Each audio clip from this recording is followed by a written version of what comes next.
सूरज ढल गया था। गांव में एक अजीब सी खामोशी छा गई थी, जैसे कुछ अनहोनी होने वाली हो। आसमान में अंधेरा घना हो रहा था।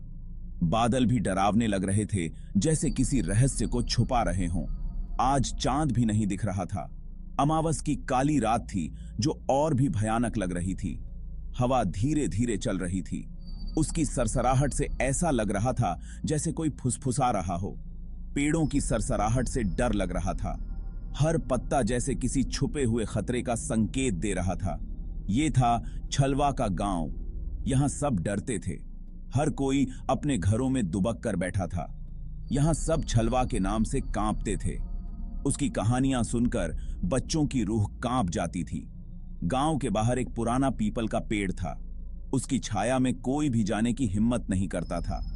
उसकी डालियां जमीन को छू रही थीं। ऐसा लगता था जैसे वो किसी को पकड़ने के लिए तैयार हों। ऐसा लगता था जैसे वो किसी भयानक राक्षस की तरह गांव को घूर रहा हो।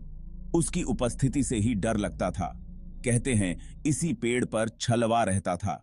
उसकी कहानियां गांव में पीढ़ी दर पीढ़ी चली आ रही थीं। गांव के लोग इस पेड़ के पास जाने से डरते थे। कोई भी उसकी छाया में कदम रखने की हिम्मत नहीं करता था। कहते थे जो भी इस पेड़ के पास गया वो कभी वापस नहीं आया। उसकी रहस्यमयी कहानियां आज भी लोगों के दिलों में बसी हैं। बच्चों, कभी उस पेड़ के पास मत जाना, दादी ने आग तापते हुए कहा। वो छलवा का अड्डा है। वहां जाने वाले कभी वापस नहीं आते। हम सभी बच्चे दादी के पास बैठे कहानियां सुन रहे थे। दादी की आवाज में डर साफ सुनाई दे रहा था। उनकी कहानियों में एक अजीब सा खौफ था जो हमें और भी डरा देता था। उनकी आंखें उस अंधेरे में खोई हुई लग रही थीं। ऐसा लगता था जैसे वो खुद भी उस छलवा को देख चुकी हों।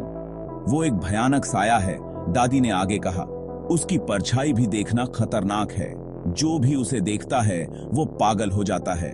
उसकी आंखों में एक अजीब सी चमक होती है जो सीधे दिल में उतर जाती है। हम सब डर गए थे, लेकिन थोड़ा बहुत उत्सुक भी थे। क्या सच में ऐसा हो सकता है? छलवा कैसा दिखता होगा? वो क्या करता होगा? उसकी ताकतें क्या होंगी? ये सब सोचकर हमारे मन में डर के साथ साथ उत्सुकता भी होने लगी थी। हम सबके मन में एक ही सवाल था, क्या हम कभी उस छलवा को देख पाएंगे?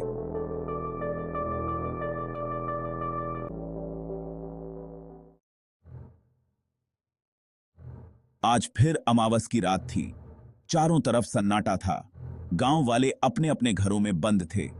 सबको छलवा का डर सता रहा था। हम चार दोस्त, रवि, मोहन, सीमा और मैं, छुपते छुपाते गांव के बाहर उस पुराने पीपल के पेड़ के पास पहुंच गए। हमें डर तो लग रहा था, लेकिन हम जानना चाहते थे कि क्या होगा। क्या सच में छलवा होता है? रवि ने धीरे से पूछा। पता नहीं, मोहन ने जवाब दिया, लेकिन अगर है तो आज हम उसे देख लेंगे। अचानक हवा तेज हो गई। पेड़ की डालियां हिलने लगीं। हमें लगा जैसे कोई हमें देख रहा है। हमारे दिल जोर जोर से धड़कने लगे। देखो, सीमा ने डरते हुए कहा। पेड़ के पीछे एक परछाई दिखाई दी। वो परछाई धीरे धीरे हमारी तरफ आ रही थी। कौन है वहां? मैंने डरते हुए पूछा। कोई जवाब नहीं आया। परछाई और करीब आ गई। अब हम उसे साफ देख सकते थे।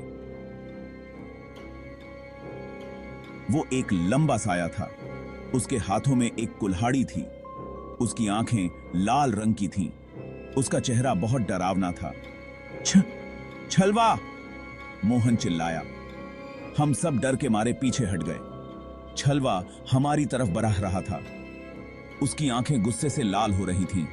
भागो! रवि चिल्लाया। हम सब जान बचाकर भागे। छलवा हमारा पीछा कर रहा था। उसकी हंसी हमारे पीछे पीछे आ रही थी।